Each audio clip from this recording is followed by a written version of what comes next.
I work for the Friends of Rookery, like Jess said. So there's two different entities that collaborate together, and our motto at the reserve is yours to explore, yours to enjoy, and yours to protect. We want to make sure that you go out there. It's public area for all of you, so you can go fishing, kayaking, boating, go to explore the boardwalk that we have. The only thing that has an admission fee is the learning center. Unlike national and state parks, this is area for you. But of course, we would like you to protect it and help us to spread the word so people know why it's important. And like I mentioned, there's two separate entities, the Friends of Rookery Bay and the Reserve. They both work very closely together doing separate things, while the Reserve focuses on doing education, conservation, research, and coastal training programs like this. The Friends of Rookery Bay is a 501c3 nonprofit organization that was established solely to support the Reserve. So our only job is to help them, and we do that through advocacy, outreach, volunteer recruitment, marketing, and fundraising.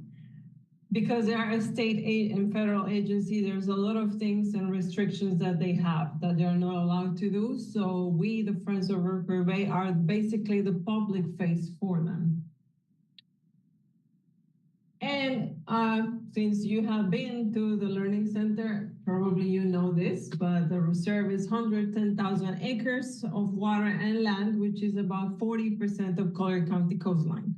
And both organizations have been working for over 40 years to protect that beautiful and important area there.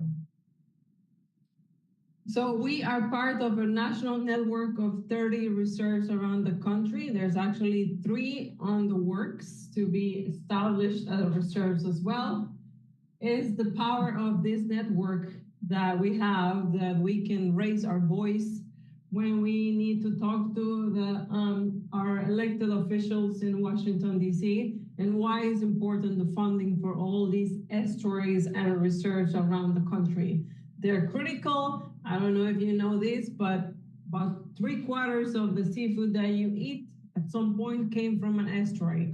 So, and not only that, of course, they provide protection from storms, and they are part of a very important area because they're full of mangroves and marshes that have so many nutrients for so many critters, and a lot of different species like sea turtles and birds call this area home. They migrate here too. So there's a lot of different items that why it's important to protect them. And on the state level, the reserve partners with the Department of Environmental Protection, and they actually not only protect these 3 reserves and are in charge of these 3, but they're also in charge of a lot of other reserves and aquatic reserves around the state. So if you see the map there, it's about 4 million acres that they actually help protect. And they do that, of course, in collaboration with a lot of other organizations because it's not an easy task to protect all that area there. And I like to show this graphic because that just shows a little bit of the impact that the reserve has in the community, from educating a lot of visitors to protecting sea turtles and birds, and sampling water quality so that people can use the data. There's a lot of different things that they do. And for the few of you that didn't raise your hand that haven't been to the Learning Center, I highly encourage you to go. We have touch tank, aquariums, there's a trail in the back. One is actually 3, but 2 of them are primitive. We have an art exhibit that we change every 2 to 3 months. And we have volunteers that are there to give you an educational experience. So there's a lot to see there. And we offer a lot of different activities like boat and kayak tours. Our partner, Rising Tide Explorers, is they're only biologists, so all the tours are very educational and fun. We also do a lot of educational birthday parties for kids. And like I mentioned, the art exhibitions. There's one coming up soon with FGCU students. They are creating art specifically for Rookery Bay that has to do with our mission and what we do. And we have a lot of different lectures and classes throughout the year as well. So some of them painting and photography. We do birding workshops. There's forest bathing and wellness programs. We have the Lunch and Learns. There's one tomorrow. And we have some other special events as well. Some of them that are coming up, well, you are attending this lecture series, but there's one more left next week on Wednesday. Understanding urban tree needs. We have a science night at the end of the month, and it's a good opportunity to engage with all our researchers and education team. We are going to have a panel of experts talking about history. And our big community day is May 3rd. It's free for the public, so I invite you to come and invite your friends, your neighbors, your family. We have all our co-workers there just talking about what they do, and there's a lot of different activities throughout the day. And if you belong to a group or a community that would like to learn more about Rookery Bay, you can scan the QR code and we can come to you and give you a presentation more in depth about the history of the reserve and all the different things that we do there. And that, of course, is free of charge. Also, if you have an event that you would like us to participate at, we can bring a table with different things to talk about the Friends and the reserve. I'll just give a minute. And if you would like to support the Friends and the reserve, there's a lot of different reasons why you would like to become a member, because you will get free admission to our learning center, but also to 180 nature centers around the country, because we're part of a reciprocal program. And we also give discounts to our eco tours, our nature store, and our classes with that. And how can you make a difference? Share with your family and friends, explore the reserve. There's so many different ways that you can do that. Attend a program or event like this, become a member or a volunteer, or if you know someone that is looking for volunteer opportunities, we're always recruiting. There's 110,000 acres and only 30 people on staff. So we have about 400 active volunteers that help us with all the things that we do there. And stay connected with us. Please follow us on social media. We are on Instagram and Facebook at Friends of Rookery Bay. And our website is rookerybay.org. We're always posting about all the upcoming events and things going on and all the cool things that our researchers are doing as well. And with that, I will enjoy the lecture. Okay, we're going to get now into the meat and potatoes of everything, and I'm going to bring up Ryan. So Ryan is currently one of the commercial horticulture agents at IFAS, which is the office that is by the Collier County Fairgrounds on the Mockley Road. He is also the current acting interim director, so he has a lot going on, and we're very happy that he's here. So I'm going to let you take it away.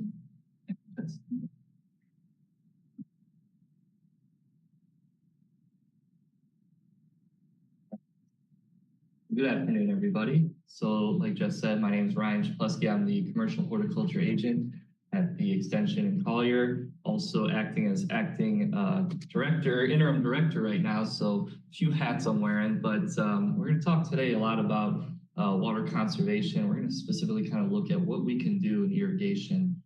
There's a lot of things out there that can work. There are some big ticket items like soil moisture sensors that you can have in the ground. There's also things like evapotranspiration controllers, and that's great, but I'm going to try to focus this lecture more on what are the small ticket items that you could do to get some impacts right now.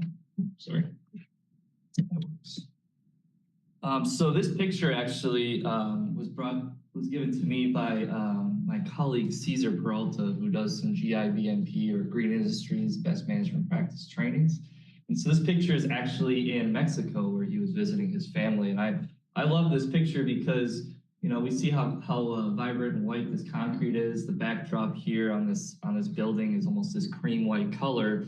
But we don't see any staining on either the concrete or even whether it's on the building or actually on the sidewalk. But you can see here we have some drip tubing that they're using to irrigate this line. So kind of interesting that throughout the world we're all utilizing some different options for irrigating plants. So in Extension, we talk a lot about Florida-friendly landscaping. So hold on. So is everything working? Okay. So we talk a lot about Florida-friendly landscaping. There's about 9 principles of Florida-friendly landscaping. I'm not going to go over all 9, but I always like to touch base on number 1, which is right plant, right place.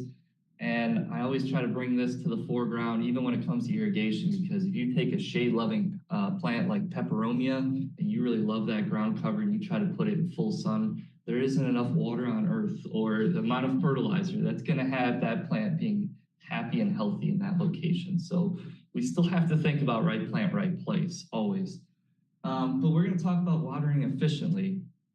And so you'll hear me talk a lot about this fellow, Michael Dukes, Dr. Michael Dukes. He has a whole bunch of research on irrigation, some of the water savings. I'm not going to go too much in detail about the research, but I'm going to try to take some cliff notes about what are the amounts of water you can save from each. And there'll be plenty of information at the end on the resources if you want to dive a little deeper into his research, okay? So water we know is limited in our area, right? So we have between 1950 and 2022, our population has increased by about 19.5 million people. So that's an 822% increase. The amount of water that we have is divvied up amongst all those folks, right? And we have continued agriculture going on in here. For any folks that aren't sure of what agriculture is going on in Collier County, we have ag tours we do every year with extensions. So maybe always check in with your local extension to see what ag programs they have going on. But agriculture places a big demand on our water as well as the tourism that we bring in. We have a lot of folks coming in to Florida. And when it comes to water, water is important to us. Yes, it's a renewable resource, but ultimately it's limited. And you might think, can water restrictions really happen? And those who have been here long enough to know, yes, definitely we can get water restrictions when we go through periods of drought. This was a little snippet I took from December 2024, where Cape Coral and actually most of Lee County was under a one time a week watering schedule. So you couldn't water more than 1 time a week. So if you think about it, we really have to be really diligent about what kind of, when we're watering, how much we're watering, because it's not an infinite resource. So this question comes to my inbox more than I would care to admit. When can I water? There's some information about that. If you check your local water management district, we'll see that the even numbered houses, usually Tuesday, Thursday, Saturday, odd numbers Monday, Wednesday, and Monday, Wednesday, Saturday. But regardless, whether you're on well water or you're on city water, those rules are going to apply to you. Friday is supposed to be no watering time. Now, the time of the day especially matters. Here, statewide, 10 a.m. to 4 p.m., where we are not to be watering. Why might that be the case? Evaporation, right? It's the hottest time of the day. This time of the year where it's windy, that's where you're going to get those big wind gusts. And so when you're trying to figure, a sprinkler head is going to be trying to put out water from 10 a.m. to 4 p.m. When it's windy, when it's hot out, the water's probably not going to get to the plant where we need it. And it might not even get to where we were trying to actually throw that water. So it might actually be going to the neighbor's yard. So that's important. And then watering in the morning hours is kind of an important one. If we're trying to think of what's the best time to water now, there's some stipulations, of course. If you're in an HOA that has hundreds of houses, trying to water at everybody's house at 5 a.m. is just not feasible, right? So you're going to have to extend that water window maybe till 10 p.m. all the way to 7 a.m. or something like that. But if you can, trying to water right before the sun comes up in that time span is kind of the best time. Just because of disease pressure, the leaves aren't staying wet as long for turf grass, the leaves aren't staying wet as long for our landscape plants. And so this actually came into one of my inboxes, and I actually visited this house. And so it was in the middle of summer. They called and said, Ryan, we got a problem. I'm putting out water 3 times a week like the water management district says. I'm even hand watering on top of that. But my turf is still brown. I don't know what's going on. And so that's where we have to kind of look at it a little closer. Is this actually water stress? And in this case, we're not actually looking at water stress. We're looking at a problem called gray leaf spot, which is a fungal pathogen for turf grass, especially during the summer. You can almost set your clock to it in the summer. Gray leaf spot likes to show up in the summer when you're overwatering or when leaves stay wet for a very long time. And then large patch shows up in the winter time for those same situations. And so this is where we have to kind of make that distinguishing. Is this actually drought stress or is it not? So actually in this case, by them adding more water, utilizing more water, we're actually just exacerbating the fungal problem. So another question that comes in my inbox, how much do I irrigate? And you know, that's something I can't tell you specifically, whether you might say at your house it's 20 minutes for run time, your neighbor's house might be 30 minutes, somebody down the street might say they only water for 15. And what I would like everybody to think is not in terms of time, but in terms of the amount of water that you're utilizing. And this is going to change based on the season. If you have microclimates like the backyards in shade versus the front yards in full sun, that's going to be a little distinguishing factor of the amount of water you're going to put, but also the type of irrigation heads you have. So what the university recommends is about 1/2 inch to 3/4 of an inch of application of water per irrigation event. So you might be probably looking at me going, well, my timer doesn't work in terms of 1/2 inch. It goes by minutes, right? And so one way to do that, we'll go to this slide here, is by setting out catch cans in an area. So you're going to turn on a zone, set out catch cans. Now you can use tuna cans if you like. You can use Tupperware if you got a lot of Tupperware, that works.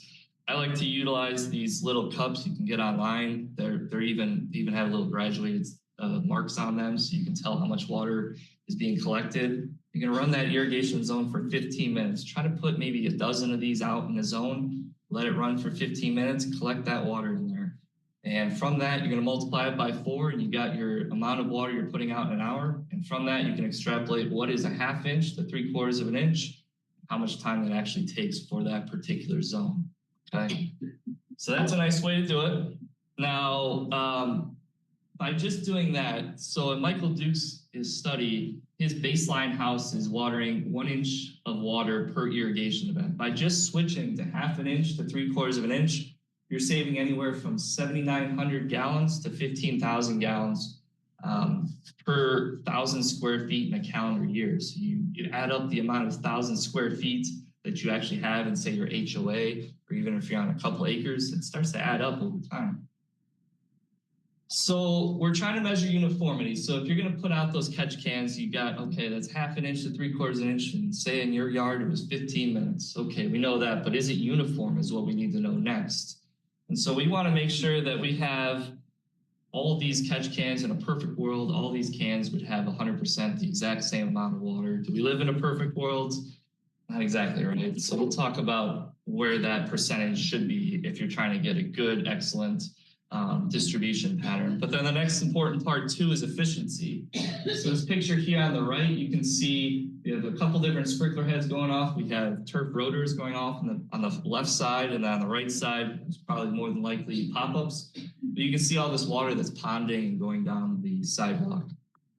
So this is where we have to look at efficiency. So if we put out 1/2 inch to 3/4 of an inch in, say, 15 minutes, but we are getting runoff, then we're not being efficient with the water too. So now we need to figure out, do we need to get a different nozzle size? Do we need to get different sprinkler heads to put out less water so that maybe 1/2 inch to 3/4 of an inch is being put out in 30 minutes or 45 minutes rather than 15, because 15 might have been too much for this turf area to hold that water and for that soil to actually absorb it, okay? So we have any questions on that so far? Figure we got a small group, we can ask questions as we go. So if something's coming up, you don't have to think about it till the very end. That helps, okay? All right, so when it comes to uniformity, again, we don't live in a perfect world. So we're looking for about anywhere from 80% to 75% for excellent uniformity. So if we have 80% of our cans out in that zone collecting the same amount, we've done our job. If we're underneath that, then we need to start looking at, is it the problem with the sprinkler spacing? Did somebody put some different nozzles in here that's throwing further or shorter than what was spec'd out to begin with? And so then we have to kind of put on our detective hats and do a little bit more digging. So, okay, so we saw that fungal great leaf spot on that area that the stakeholder had thought that they were just underwatering.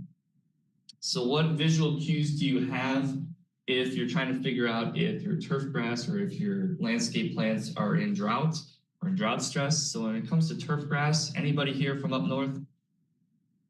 Okay, so when you're up north and you have your Kentucky bluegrass getting dry, it had that kind of purple hue to it, right? You'd almost look out in the backyard, have this purplish dark blue hue to it. Down here, it's slightly different, not too much, but it has more of a dull bluish gray color.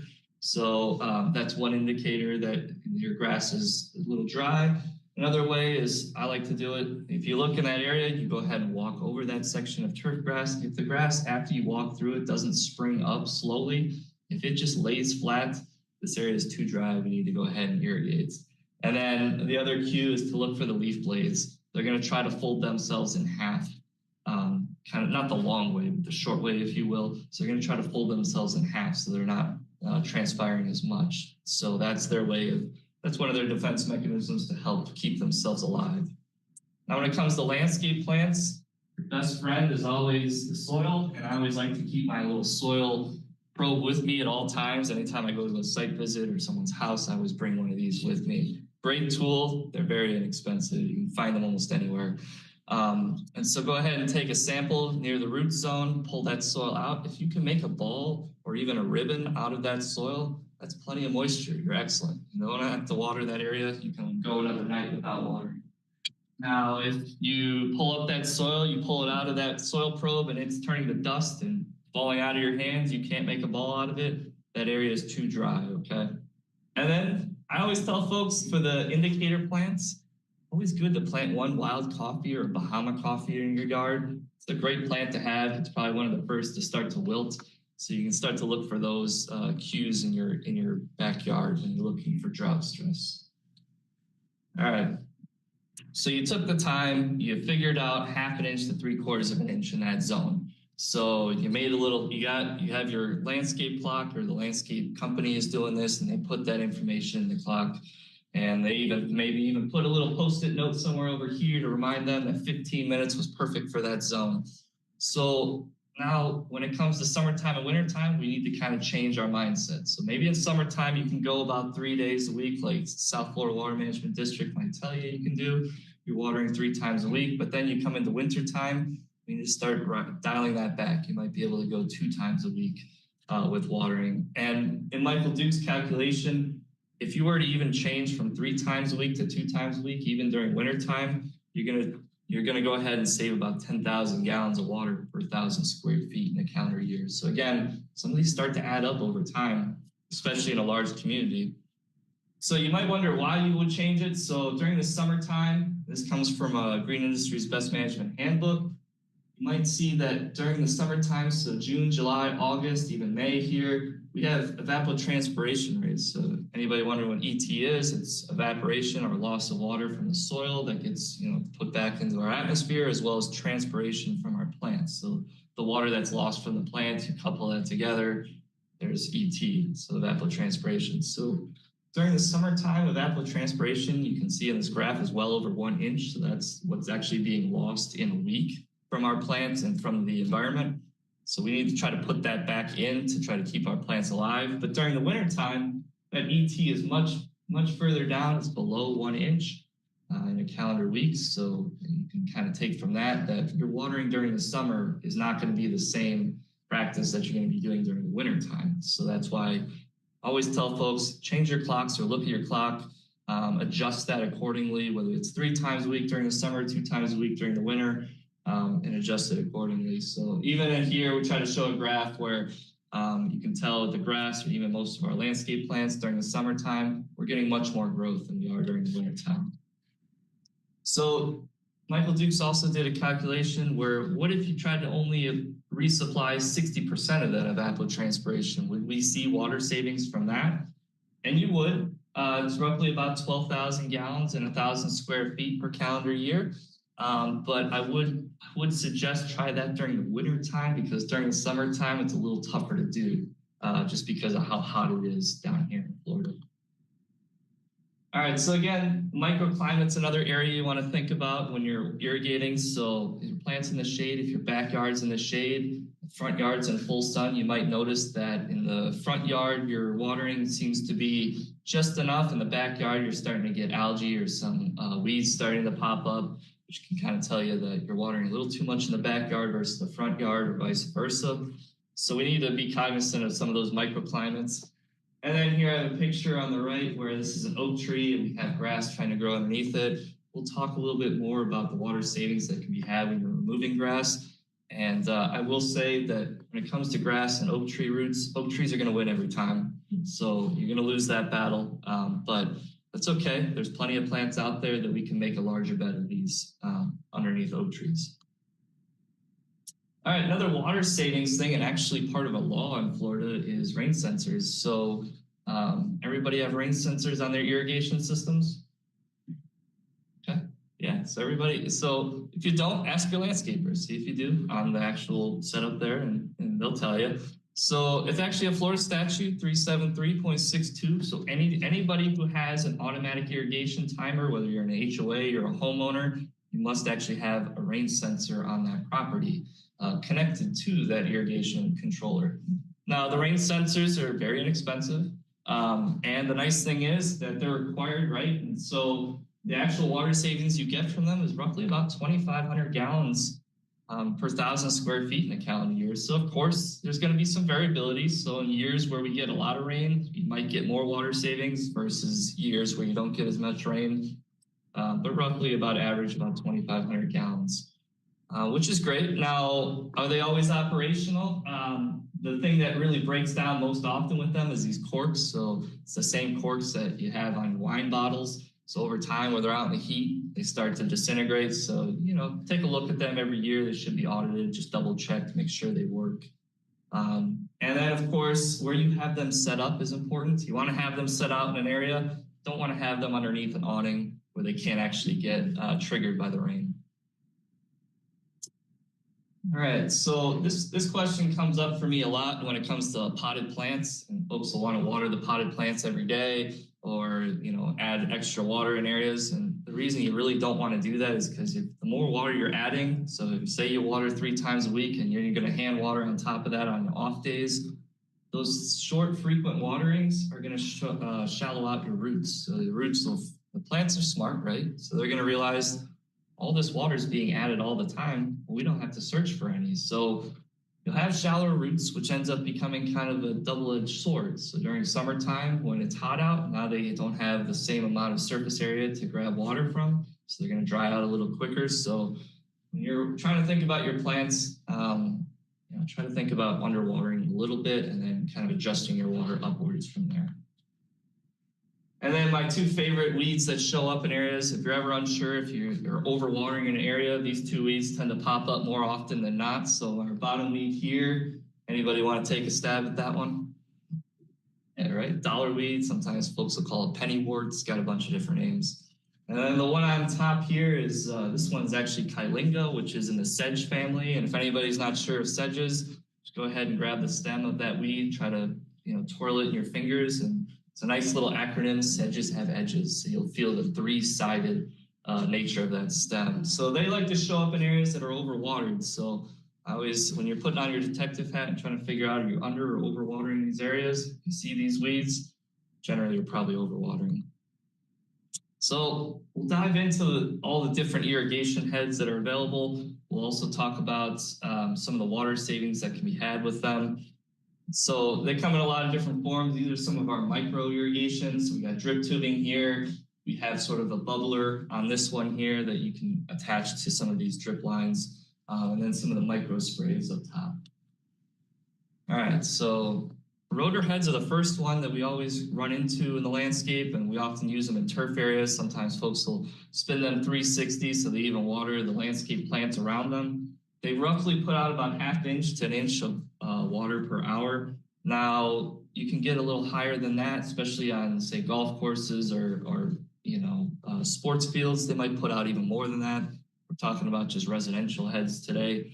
And roughly you're gonna get about half to 2 gallons per minute out of them. The nice thing about these sprinkler heads and why you see them so often is that they put out a large droplet size. They're not very small droplet sizes, and which is nice because on days that are windy, you're not going to get a lot of drift from them. So they're going to generally go where you want them to go and water what you want to water.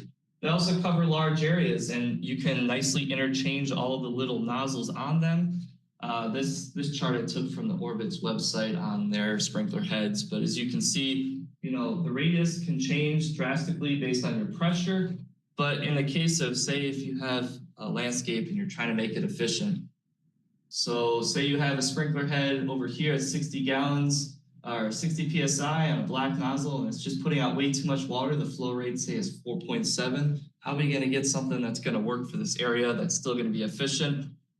So we're going to have to look at something that's close, or sorry, let's go over here. This is easier. So say 39, so we're at 40 psi. We want to try to get a head that's similar. So this one's a closer radius, so about 37. It's pretty close in terms of the distance and the radius, but it's going to put out, as you can see here, the flow rate, which is in gallons per minute. It's going to be putting out just a little bit gallons per minute less. So that's one way you can start to try to figure out, okay, maybe we need to drop the nozzle size to be a little bit more efficient so we're not losing so much water to this area, especially after you found out how many minutes it takes to put out 1/2 inch to 3/4 of an inch. They do have some downfalls. They don't last forever. They have plastic gears on the inside. So this is a colleague of mine's house. This sprinkler head was broken. It was stuck shooting in one direction. So this picture doesn't do it justice, but this area was starting to brown out. And so we could tell that this sprinkler head wasn't turning anymore. It was stuck in one spot. So kind of a problem. They do run out of adjustment occasionally, so you do have to double check them. Now, if you're trying to figure out sprinklers and nozzle sizes for these things, I always tell folks, double check the as-builts. When they built the area, when they constructed this, they usually designed the irrigation system as well. So this design has all the information about what heads they had, what size nozzles they were. So generally speaking, you want to double check your as-builts or have the landscaper that's taking charge of the area double check those to make sure that the sprinkler and nozzle sizes are at the and they'll even have operating pressure in gallons per minute listed. This is the one I actually took from our extension office, so it had all that information, so you could actually double check to make sure that everything was being put back correctly. All right, so we do have pop-up heads. That's another one, and there are some savings after pop-up heads that I'll show you that you can do in the landscape. So pop-up heads are great. We use these in landscapes a lot, especially near shrubs, right? They're in landscape beds often. They provide a little bit more water than rotors do, which is kind of shocking. But the problem is they put out a much finer water droplet. So as you think about drift on days that are windy, these aren't as efficient as, say, your rotor heads. But the nice thing is they do have a screen on them underneath here. So if you're ever wondering, if you were to take the sprinkler head off and you take the top part out, there's a little nozzle. And double check those occasionally. Make sure that about once a year. So sometimes when they start to go bad, they'll get clogged. So just double check them before making an investment on replacing a whole head. Now, again, they do lose water to drift. They're not as efficient as, say, your rotors, and then they do get clogged. So in this case here, there was supposed to be 3 of them, and then we only see 2 popping up. So when they get clogged, sometimes they don't even pop up. So in this case, this one was just clogged. All we did was just make a quick, simple fixing of the screen. So say you have pop-ups in your landscape and you're trying to find water savings with pop-ups. You don't want to make a large investment to change all these out to, say, micro sprays or anything like that. You can actually get these MSMT nozzles. They're called multi-stream, multi-trajectory nozzles. I've heard folks call them whirlybirds. They got a bunch of cute little nicknames. They kind of, if you're ever bored at home, YouTube multi-stream, multi-trajectory sprinkler heads, and you'll see they have this cute little design, the way they spread the water, and they're easy replacements for these pop-ups. The nice thing is they put out roughly the same amount of water, a little bit less, but a little closer to what the rotors are going to put out in terms of water. Now the droplet size is larger, so that eliminates the problem with drift that you might get on windy days. You can get water exactly where you want it. And the nice thing is, what we found too in that Michael Duke's research was that you can actually save water if you were to just change out these pop-up nozzles to those MSMTs of roughly about 2,800 gallons per 1,000 square feet in a calendar year. So if you're looking for low investment changes, that's something that maybe an HOA should go ahead and do. All right, now we get into the world of micro sprays. There's a handful of them out there that you can choose from. Oftentimes they're used in small beds. I like to use them even at my house in, say, a little garden bed. They work well. They do have one caveat. They need pressure regulators. They can't operate at 60 PSI like a lot of these sprinkler heads do. They need to be at like 25 to 30 PSI or a little lower. If you were to try to run them at 60 PSI, you're more than likely going to blow them out of the ground or blow the tubing off of them. So buyer beware on that one. The regulators, they can be pretty simple looking. Like this is the one I took in my house for my garden bed. It's just a simple attachment to a hose, and you can go ahead and drop that pressure from 60 PSI to 25. Or the ones in the landscapes, so say you want to change a landscape bed in your HOA from turf to something else, they would need to change out the valve to this one that has the pressure regulator on it. The nice thing is, on the ones on the valve, you can kind of dial up or down based on your needs. So the nice thing about micro sprays, they get water exactly where you want it.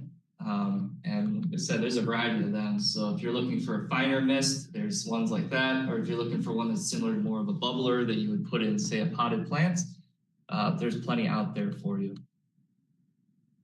Just gonna go to the next slide. There we go.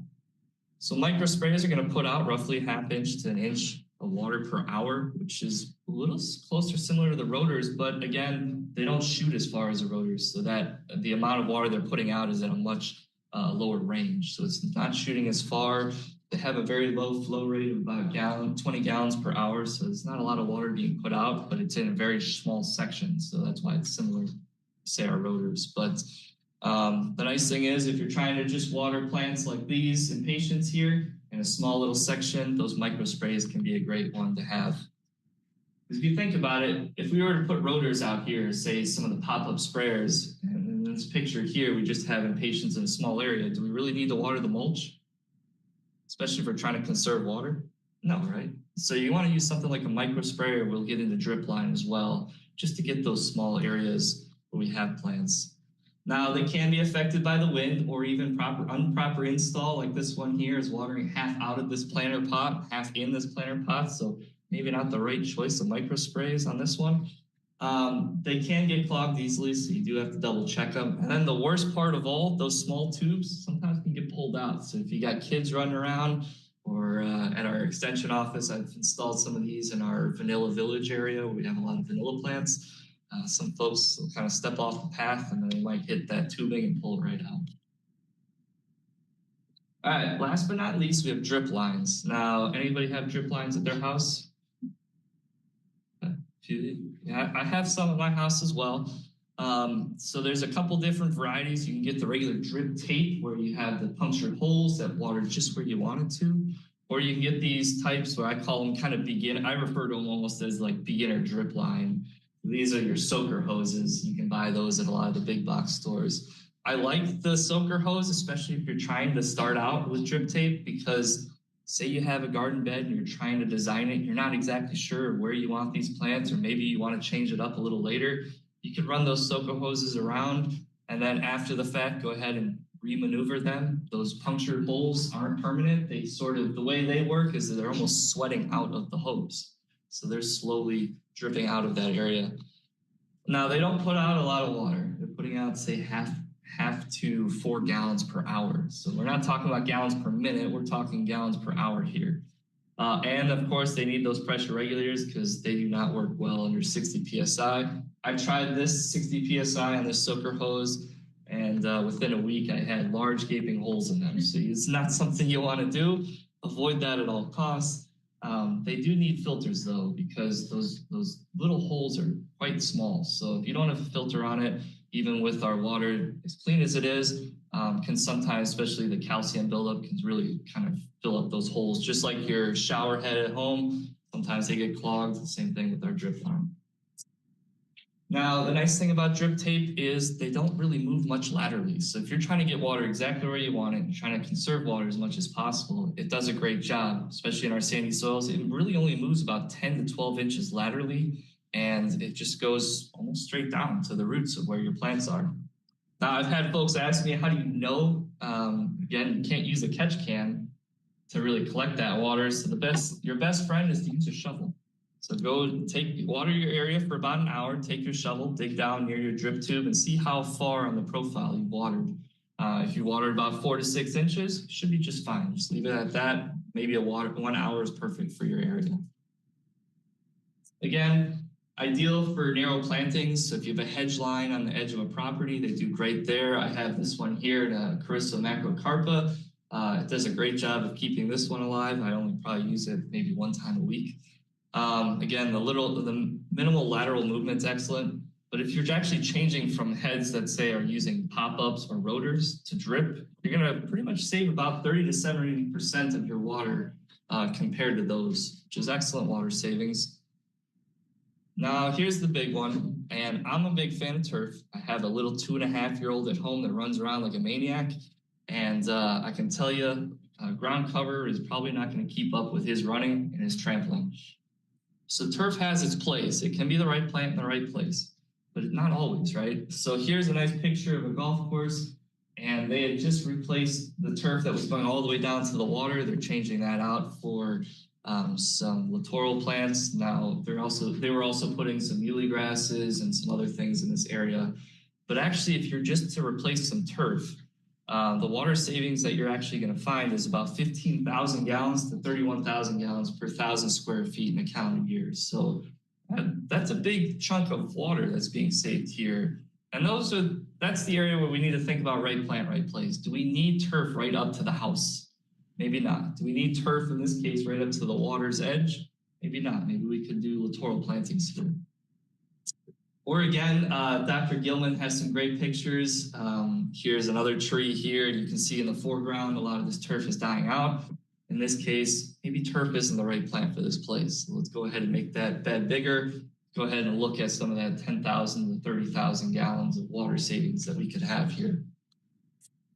All right, and then again, we see it in our medians. So I asked this question because I've always wondered. I couldn't help myself. So I asked Collier County, I said, why don't we ever use drip tape in the medians? And their answer was excellent, actually. They said, well, fire suppression. So if somebody throws a cigarette out the window and it catches fire, the drip tape can't exactly cover that issue. So that's why they have sprinkler heads. So I thought, well, that's actually pretty smart. I guess I didn't think about that one, but the nice thing is, a lot of these places where, there's not going to be, in my case, a 2.5-year-old running on the median. Here, he's at my house. He's not going to be running in the median. So we can go ahead and look at maybe switching to some of these drought-tolerant plants. All right, now going a little quicker than I probably should, Jess, so I apologize. This happens a lot to me. So the question becomes, can we mix all these together? Can we mix drip tape? Can we mix micro sprays with pop-ups and rotors? And in a landscape, yes, you absolutely can. But the caveat is you can't do them in the same zone. So if you have pop-up heads, you want to generally have pop-up heads all together. If you have rotor heads, you want to keep them all together in the same zone.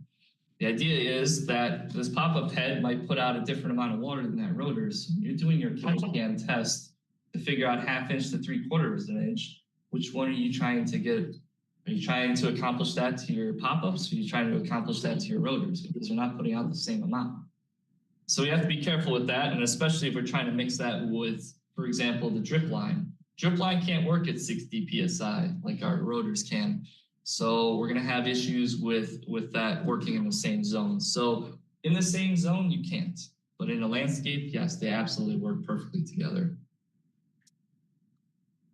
So for anybody looking to do a little extra research, Dr. Dukes has plenty of different research out there. I linked all of them here. And also, if you want to take a look at the GIBMP manual, I have that right here as well. So you can look at some of these cost savings. But again, do we have any? I'm kind of all finished. Do we have any questions? And if anybody would like to be on my listserv to get newsletters on upcoming classes that I have, or any classes that are in our area, shoot me an email. I'd be happy to add you to my newsletter. So any questions? In terms of, well, could you water in Color County more than 3 times a week with that? And I want to know if it can work. But what would take you away? There seems to be a tendency in some parts where the landscaper and the irrigation people will work hand in hand. And it becomes an issue of rhizola or how to clean flow filters and things like that. One's replacing the other one cleans them. Do you have any difference? So the drip line, yes, you can water it the same as you would. So you could run it 3 times a week. Remember, you're looking at the amount of time it's going to take is going to be different. So it's going to have to be on a different zone. And again, your shovel is going to be your best friend to see how long that is to water 4 to 6 inches of profile. So that's going to change. You could definitely do that. Now, a lot of landscape plants that utilize drip irrigation might not need it 3 times a week. So perfect example, folks that have like Simpson stopper as a hedge line, cocoa plum, they're very drought tolerant plants. And so you could probably get away with 1 time a week on them rather than 3 times a week. So you also have to kind of tailor it to the plant that you're watering. You can't just, you could definitely go 3 times a week, but that might not be what that cocoa plum or Simpson stopper needs. It might only need 1 time a week. And then I guess what was that other part of the question? I apologize. We deal with irrigating. In our community, it seems that the lake landscaper and the irrigation company are all on 3 separate tracks. And that's the problem, because we have rhizola maybe growing in the lake into the filter system and out to the view flow system. So how do you get these guys coordinated? Because they're all vying for the same money, it seems. That's one of those where you actually probably should bring them into your board meetings. That would be something I would do. I'd probably bring one of each of those companies into those board meetings, talk about what they can deliver for you. Yeah, talk to them about the deliverables, what they can do, how you're going to evaluate them. Because if you can evaluate them on the same level, if you say, we want to have irrigation that's, we're trying to take care of the algae, we want to make sure our filters are clean. What can you do to make sure that happens across the board, and have them all 3 there would help, because that way you can get them all on the same page, talk about how you're going to assess all of them. Because at the end of the day, yes, they're all going for the same money, but the end goal is that you're all trying to have a landscape that's up to your standards, right? And then also trying to water efficiently. But when the algae clogs the heads, it's a little hard to water efficiently when that happens. So if you're able to keep them all on the same page and evaluate them the same, then it makes sense. What's that? Well, that's a different discussion. But, that's the idea. You want to get them there and talk about what their deliverables are going to be, how you're going to evaluate them. Because at the end of the day, if they're not meeting the expectation, then you're going to go with a different company, I would assume, right? And so if they're all on the same page, then it should be okay there. But you probably have to invite them to the board meetings. Any other questions? So actually, on those rain sensors, are those required across the board or just for communities or homes that you associate with? So anybody that has an automatic irrigation timer. So if you're on well water with an automatic irrigation timer, yes. If you're on city water, absolutely, you do as well. And there's really no excuse. It's a very simple process on how they work. It's as simple as just replacing some corks. I have this up here in case anybody wants want to work with it hands-on, but it's as simple as just replacing. Sometimes they have 6, sometimes there's 8, sometimes there's 10 corks on it, and just replacing them is it. And if you're looking at 2,500 gallons of water per 1,000 square feet, multiply that amongst your, maybe you have 2 acres, maybe in some HOAs, several hundred acres. It adds up quick. I know golf courses will do it too. Sports fields generally have them. They have automatic irrigation timers. So this is a Florida law. Any other questions? Yeah. The sensors and the number of days per week to water requirements, do they apply when you have using reclaimed water as well? If it is on your automatic irrigation timer, then yes, it would be. Now, if we're talking, say, golf courses or some of those folks, the bigger acreage that fall under ag, it's slightly different. They have their own set of BMPs that they need to follow that are usually through DEP. But overall, even if your community is, say, an HOA and you are using reclaimed water, it would still fall under that as well. Now, the reclaimed water is nice because it does have some nutrients in it. So there are some nitrogen and some phosphorus in that water. So you can actually reduce some of the fertilizer inputs from the reclaimed water. So it's definitely a great asset to have as well. Now, with reclaimed water too, if you're going to use drip irrigation, you really want to make sure you have those filters because there is some salt in that reclaimed water, so that can bind up those small holes as well. Any other questions? Like I said, are you making these slides available to them? Yes. Okay, so I was going to say, take a look at Dr. Duke's work. It's really kind of interesting how they calculated some of the water savings. I didn't want to spend too much time talking about that, but the water savings from each of those is pretty interesting how they came up with it. So again, turf can be I'm always a proponent of turf grass, but it still has to be the right plant for the right place. So the water savings from reducing it is definitely large. Any last questions?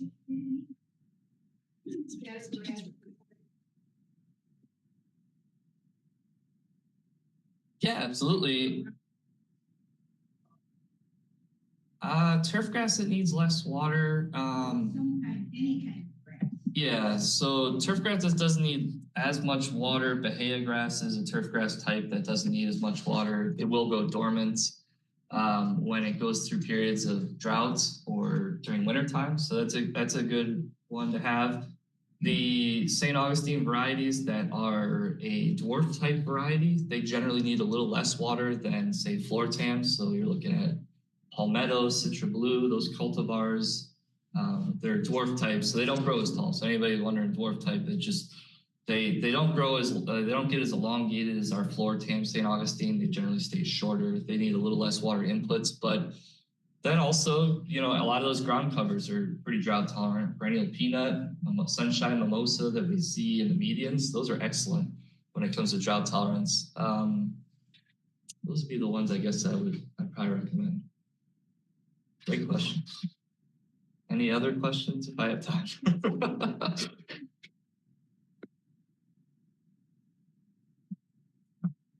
Well, thank you all. I know irrigation can be sometimes a dry subject, but I appreciate listening. No pun intended. Thank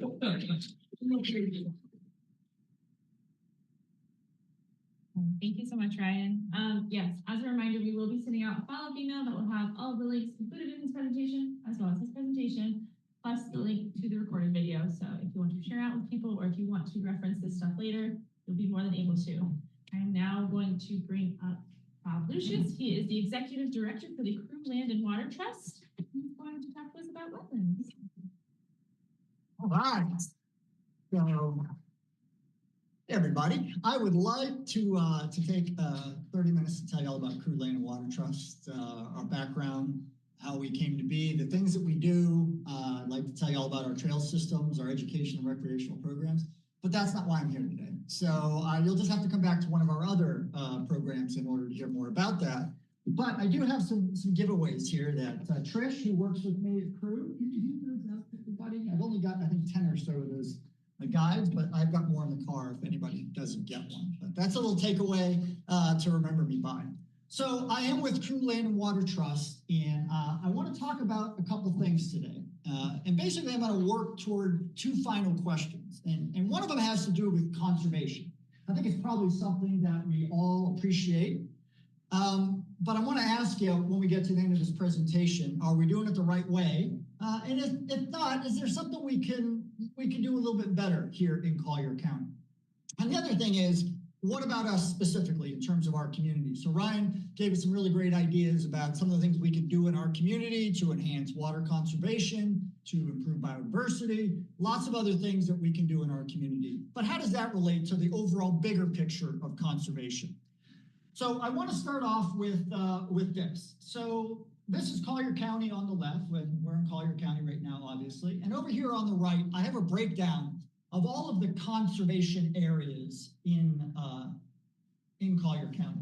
So we see that the county area is about 1,296,000 or so acres. And you can see how much of it is in conservation. And I'll tell you, if you ever go to the Board of County Commissioners around the time that Conservation Collier is proposing some new acquisitions, you will frequently hear them say that about 70% of Collier County is in conservation of one form or another. And that's true. And you can see the breakdown between local, state, federal, and private conservation areas.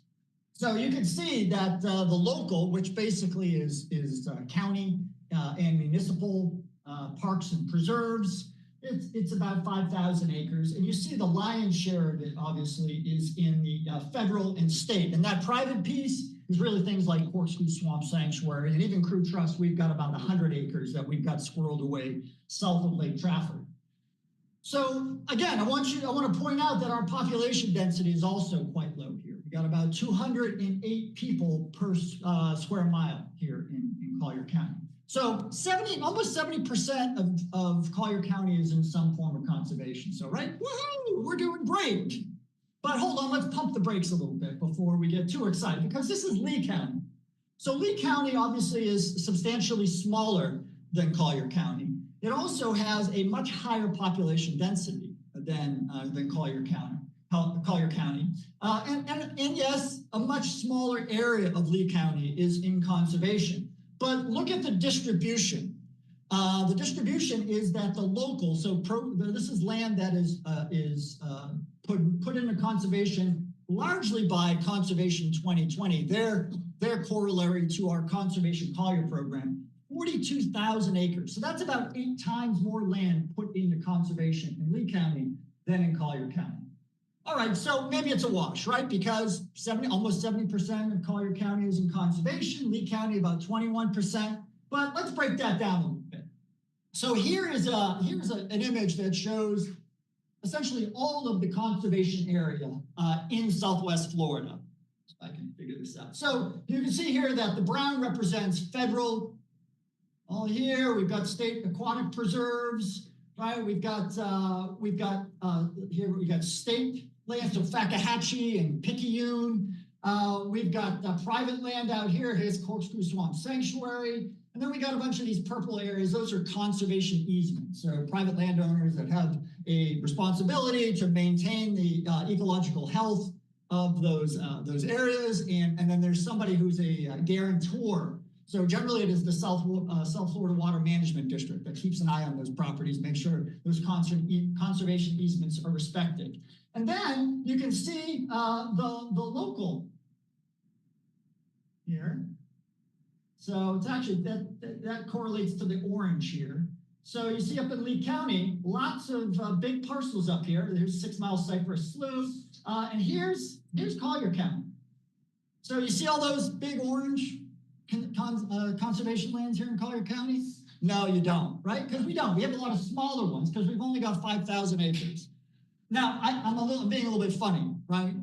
And that's not to denigrate our conservation program, because we have a fantastic conservation program here in Collier County. I'm suggesting, however, that we need to start thinking seriously about why we conserve land.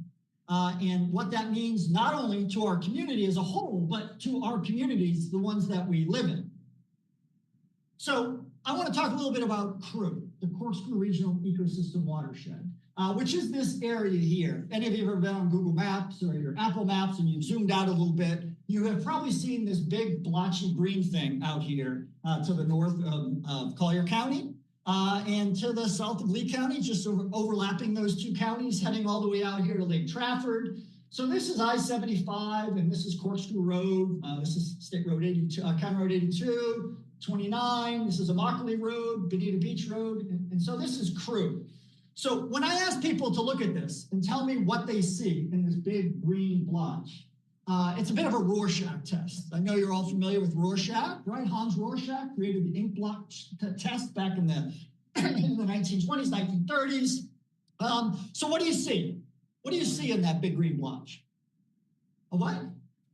An arch. All right, can we get him some help, please?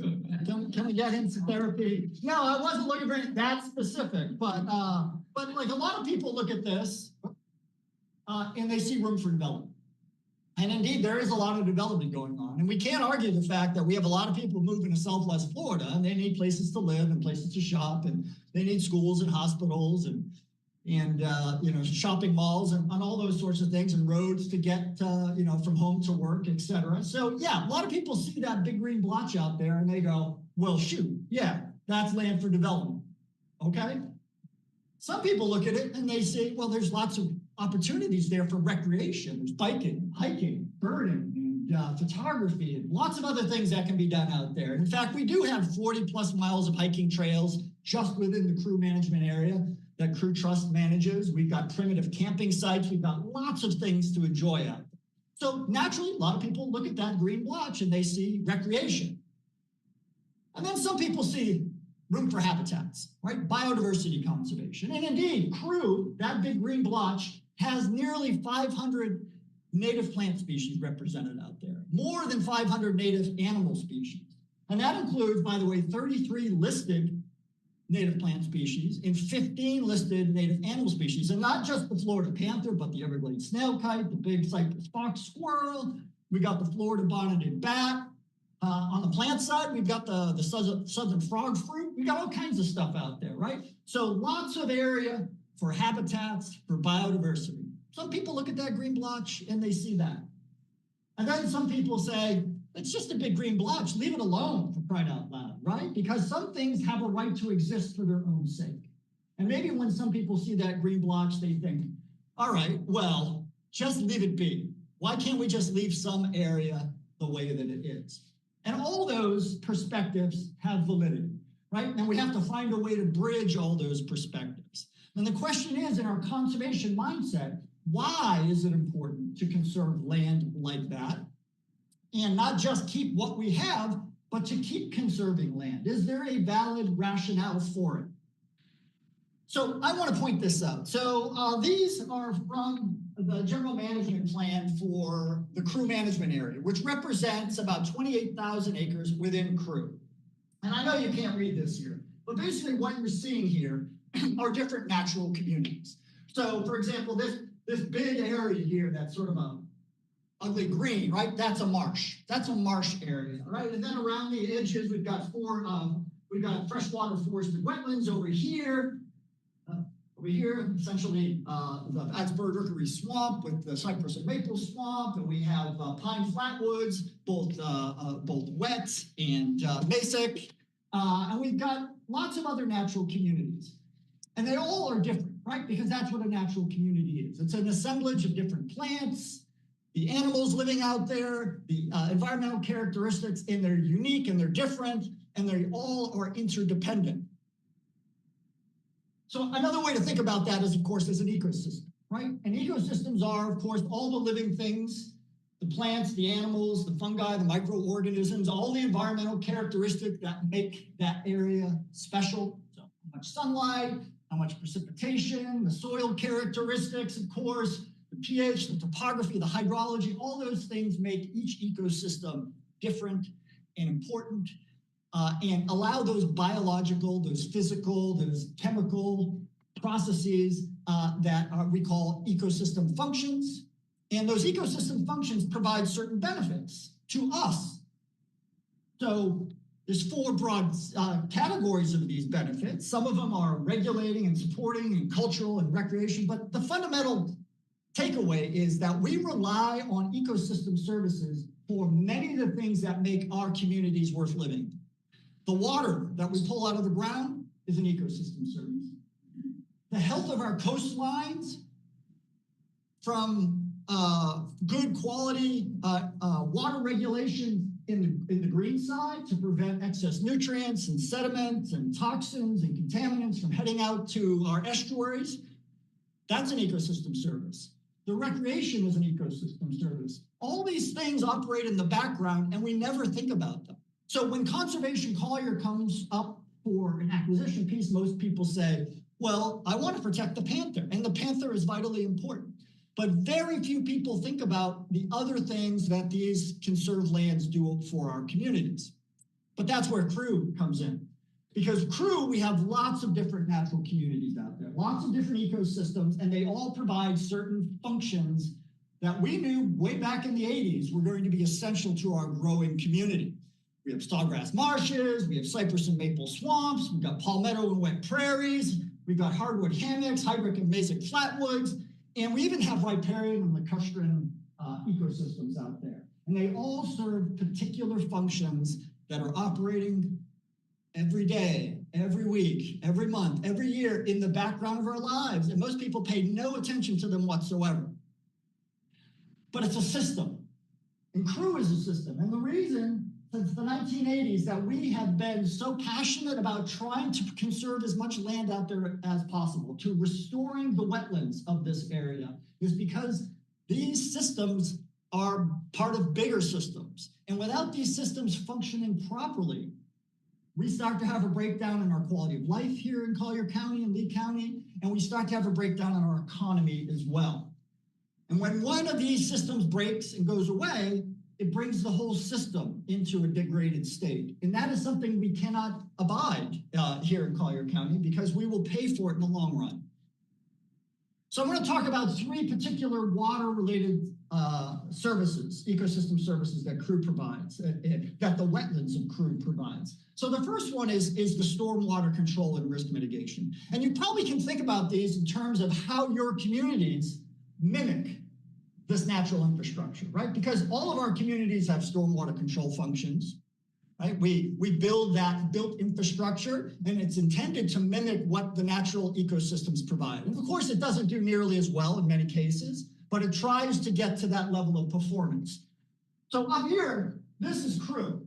And this is the direction of sheet flow in Crew. As water falls on the land, generally through precipitation, it starts to move downhill from up here, which is a much higher elevation, even here in Florida, and it's finding its way to lower elevation. And of course, some of it finds its way down through Rookery Swamp and Camp Kia Strand into the canal systems, and eventually it'll find its way into Fakahatchee and Picayune, and then out through the 10,000 Islands.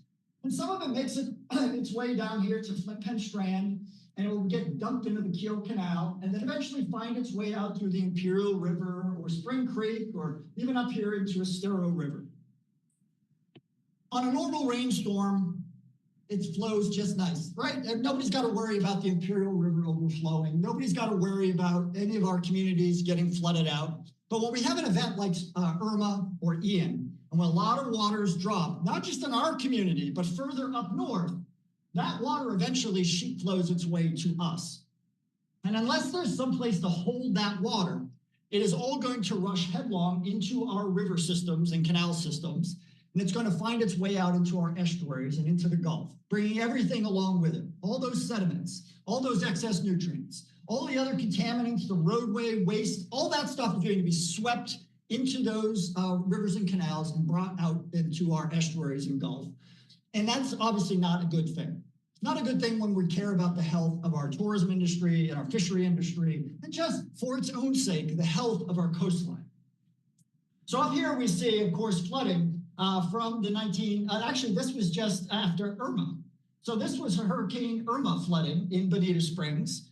And this right here is a 5,000 acre marsh out at Crew, up in the northeast corner of Crew, 5,000 acres. So if you think about the fact that 1 acre of wetland can store about 1 to 1.5 million gallons of stormwater, and you take a 5,000 acre marsh like this, you're talking about 1.6 billion gallons of water can be stored in that marsh. And that's just 1 acre foot. I've been out there after Irma and Ian, and it's been 3 feet deep in the marsh. So it holds a vast amount of water out there. And it holds it and releases it slowly through various processes so that by the time it reaches down here and down here, we've already started to see the ability of these communities being able to deal with the rising floodwaters in the Imperial River. But we don't want those rivers to crest. So holding it longer is essential to the health of our communities here. So this right here is Flint Penn Strand. That's this area right here. And this was 7 days after Hurricane Ian. 2 feet depth out there. That again is water being held. So when we think about those lands out there and we think, well, of course, we're going to have, room for panthers and snail kites and things like that. And, obviously we love panthers and snail kites. We're actually protecting ourselves when we are preserving wetlands out there to hold the stormwater. So Crew Trust was founded in part to ensure that this land is protected, those wetlands are protected to protect our communities. The second water-related ecosystem resource is our water recharge. So as Ryan pointed out, a substantial majority of our household water use, but also our commercial and ag use, gets its water from underground, our groundwater system.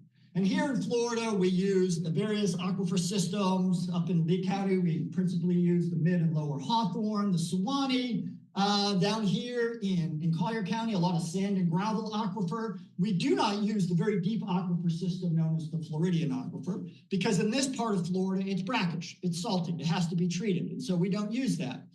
But our aquifer system, because it's shallow, needs to be constantly recharged. We're seeing problems in Cape Coral. I just watched the news this morning. They're still having water shortage issues. Their wells are running dry because their groundwater is not being recharged at the rate that it is being withdrawn.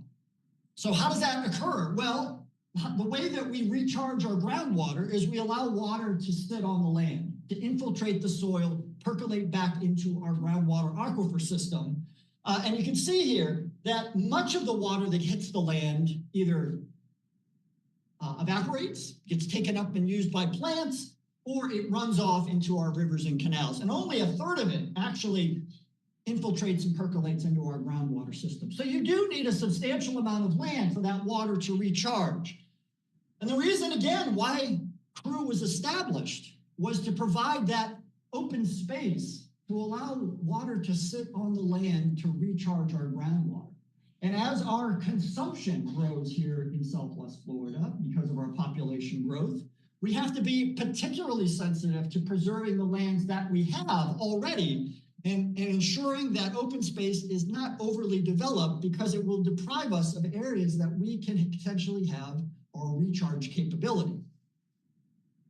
And then the last, of course, is water quality regulation, the third water-related ecosystem service. So we see here, the standard blue-green algae that you see in a lot of canal systems off our coast and in the interior part of our canals. And a lot of excess nutrients. So where does that come from? Well, you know where it comes from. It comes from excess nutrients being put on lawns and in the commercial sector, the ag sector. So how can we help mitigate this? Well, one of the ways that we help mitigate that is wetlands. Wetlands offer a number of biological and physical and chemical processes that filter out the excess nutrients, that filter out sediments and organics, take out the heavy metals and the other toxins, even the road waste that I mentioned earlier, the synthetic and the petroleum lubricants. Wetlands do an amazing job filtering that out. And you see here that 1 acre of wetland can filter 7.3 million gallons a year. So right here, right here we see, this is up at the Crew Marsh area. This is down at Flint Penn Strand. That water is being held back. It's being filtered before it is being, once again, slowly released into our canals and river systems. Now, could we build something to replicate this? Yeah, we probably could. It would probably cost many billions of dollars, and it would never function in exactly the same way as natural wetlands, and we would never be fully satisfied with the performance of it. And eventually it would probably break down, and we'd have to replace it, and we'd learn along the way that, of course, we didn't know how to mimic that natural infrastructure as well as we thought we did. That's sort of been the history of the last 150 years here in Florida. We look at the $700 million that have gone into the restoration of Picayune Strand, right, to try to fix what we've broken, and the $10 billion so far for the Everglades restoration. So we have to be very careful about disrupting this natural infrastructure of our existing wetlands because of the services that they provide us. Now, I will tell you, most people will look at this and they'll like, oh, okay, yeah, that makes sense, but we don't think about it every day. We don't think about water filtration of our wetlands and our groundwater recharge, and we don't think about stormwater control in our wetlands, right? Because they don't impact our lives until we're faced with a major storm like Ian or Irma or Milton. But the reality is it's out there and it's doing it every day. and we have to preserve what we have, and we have to add to it because conservation is not one of those things that you can do someplace else, right? We got to do it here in our community, in our backyard, in our communities. And of course, that doesn't even mention all the other ecosystem services that are being provided out there in those conservation lands. The biodiversity conservation, the microclimate regulation, making our communities cooler, the pollination, the carbon sequestration, the production of oxygen, the nutrient cycling, even the biological and disease control, right? You go out to many parts of Crew and people are, yeah, there's a lot of mosquitoes out there, but I will tell you, there are probably not as many mosquitoes out there as there are in some of our communities. And that's because the biodiversity provides those biological controls. In other words, there are critters out there eating the mosquito larvae and eating the mosquitoes, right? Keeping them in balance. So conservation lands help do that. And then, of course, there's the recreation and health aspect. We know that we all need vitamin N. We need the vitamin nature, right? We have to get out there. 15 minutes in green space at least once a week resets our stress clock, lowers our anxiety, makes us more sociable. We need that. And we particularly need the physical exercise as well in our society. So I want to ask you two things. How well are we really doing? If you look at this, it looks like we're doing pretty well. There's a lot of land out there that's in conservation right now. A lot of wetlands that are in conservation. But I'll suggest that, like, if you look at this area right here, there's some tiny little conservation lands in here to the south and to the west of Crew. And I'd suggest that's a problem. It's a problem because while the systems are working well out here, they don't work if they work in isolation. They're links in a chain. It's a bigger system. And when links fall out of that system, when gears break in that system, the whole ecosystem services system that we benefit from start to degrade, start to break down. Our stormwater control starts to break down. Our groundwater recharge breaks down. Our water quality regulation services break down. So I think we could be doing better. We often look at this, and I will tell you, don't tell anyone outside this room, but I've heard Board of County Commissioners say 70% of Collier County is in conservation. Let's talk to that. You know, that's fantastic, right? And it is fantastic, but we're talking about conservation over there. And while these lands are important and they provide important functions to the Everglades and the 10,000 islands and for habitat preservation and biodiversity conservation, when it comes to your water and water quality up here and stormwater control, this isn't helping you. We need to start conserving land here and start to think seriously about how we build that blue-green interface that protects our communities and supports our local economy while providing those habitats to the animals that serve as indicator species and umbrella species that let us know that those ecosystems are functioning properly. So I want to leave you with this. Conservation by proxy isn't.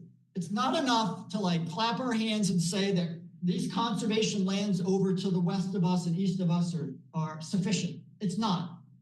We have to conserve lands through Conservation Collier, Conservation 2020, places like Crew, essential.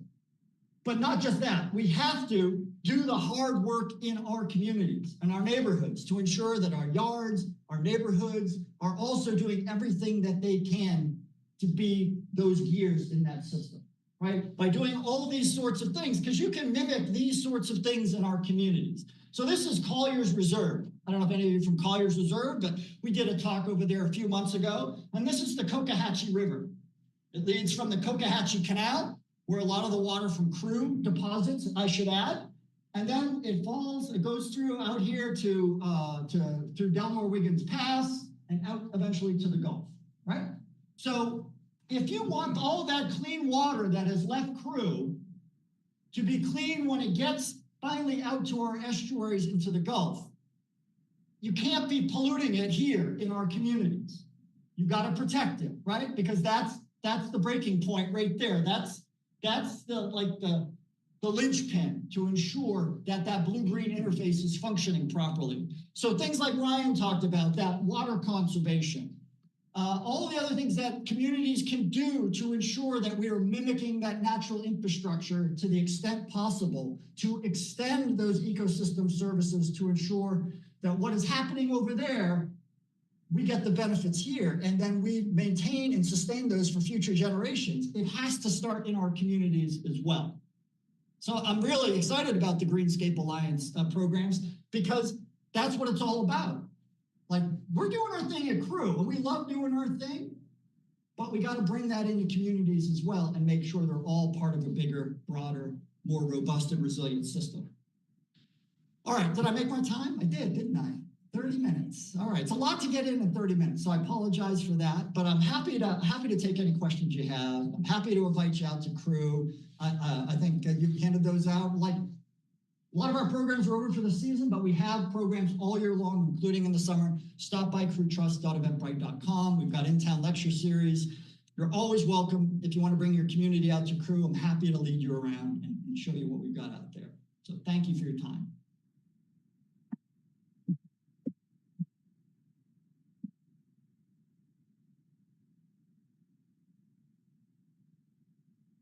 Yes, ma'am.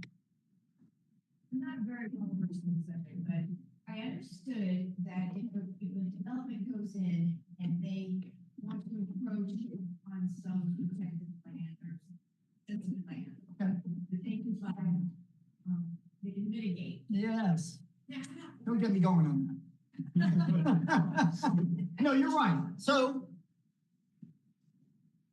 a developer has three options. So in some cases, a developer would say, well, we're going to mitigate land. So a lot of times, you know, let's just say a former agricultural field. They're going to come in and they're going to restore part of that land to wetlands, right?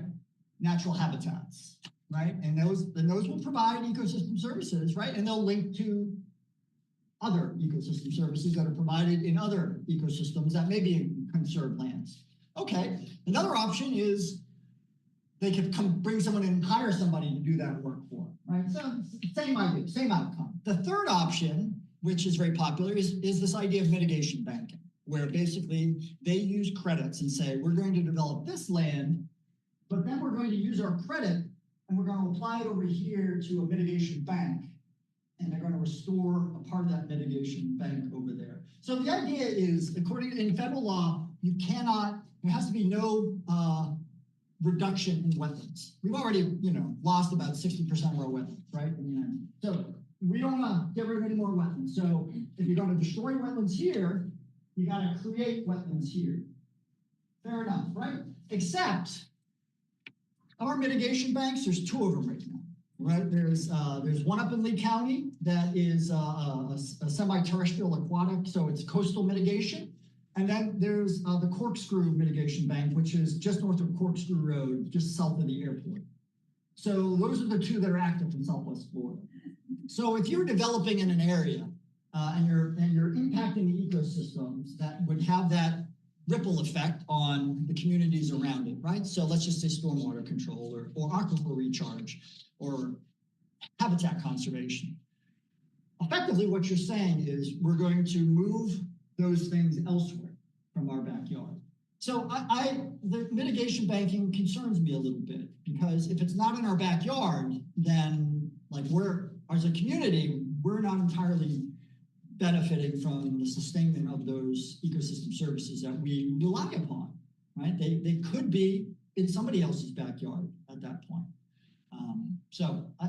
But a lot, there's not that many mitigation banks. There's only two here in Southwest Florida. So what a lot of developers do is to restore lands in their development. So most of our communities have done that, right? They've created wetlands or created preserves in your communities in order to offset development elsewhere in the community. Is that ideal?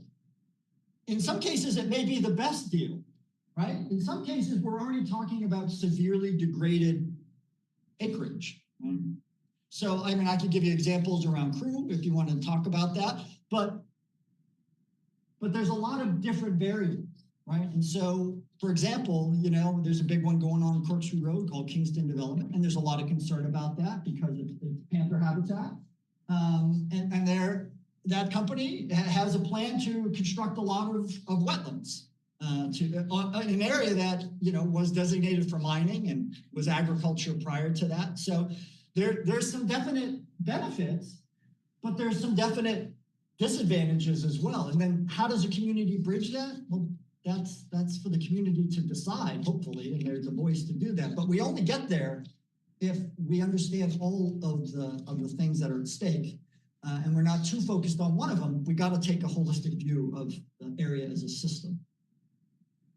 So if they consistently take a portion of their land and restore it, that's not good enough, really, to continue forward with the future and feel okay. Well, I'll give you an example. So Alico, you know Alico, you're familiar with Alico, the company. So north of the Crew Marsh area, there is an old citrus grove.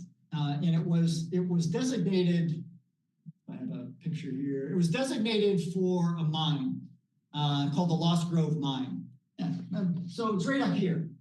This is an old defunct citrus grove. They wanted to turn into a mine. The mine application was denied. So Alico is now building 2 communities there. And they're fairly large communities. Now I will say they have developed a fairly robust biodiversity conservation plan that includes wildlife crossings, a very large penta corridor, almost a mile wide, that would connect this area here up to the OK Slough area up here, where one doesn't exist right now. But like one of the benefits for us is this is a big marsh, and this marsh is being infested by Carolina willow, which is a particular plant that is choking off our marsh. And there's some speculation that one of the reasons the willow has gained a foothold here is because we are getting water inflows from those defunct citrus farms that, by the way, have been grandfathered in. So because those ag grandfathered clauses allow them to discharge their outflows into the Crew Marsh, there's nothing we can do about it. But if they develop this area and build their natural wetlands as intended, that grandfathered clause goes away. Right? And so we will begin to be able to restore this marsh and deal with the willows through mitigation in ways that would not be effective, cost effective, or probably effective otherwise if those inflows were to continue. So there are some benefits, right? Even as there's traffic concerns and lots of other concerns about population growth and all those things, and water withdrawal. So yeah, there's no clear solution. But you got to be clear-eyed about what we want. And that includes those things that we don't think about all the time that we need to start thinking about because as I said, our well-being of our neighborhoods and our schools and businesses depend on this functioning properly and being effectively linked to our coastal ecosystems as well. All right. Well, thank you for your time and attention.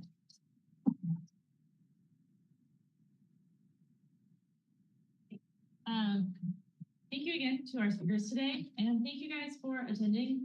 We talked about it a little bit throughout the talk and through everything. It is concerned citizens like you guys who really help us make the change. Unfortunately, we're not always invited to HOA board meetings or to commissioner meetings. And so it's y'all's voice that can really help us promote environmental sustainability and promote these topics and these important things. So really thank you for coming and attending this. I do have Raquel. She's going to be handing out an evaluation for this, so we would always want to improve. And again, it is to help us figure out what topics are important to you guys.